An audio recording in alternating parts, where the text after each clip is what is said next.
Menu হচ্ছে ভাত করেছি, কালকেকার ভাত ভাজাটা পড়ে রয়েছে, ওটা তোমার দাদাভাই খেয়ে নেবে। আর আলু আলু পটল বড়ি বেগুন দিয়ে ঝোল আছে, কালকে রাত্রিরে শাশুড়ি করে দিয়েছিল, সেটা রয়েছে।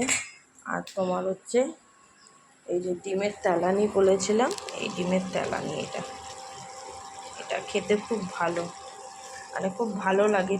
এটা যদি করতে পারো খুব ভালো। তোমাদের যদি রেসিপিটা দরকার হয় আমাকে কমেন্ট করে জানাবে, আমি রেসিপিটা দিয়ে দেবো।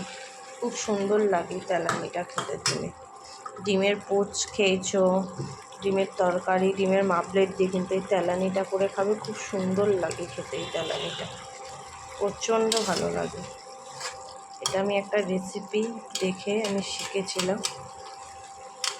এটা খেতে খুব টেস্ট লাগে।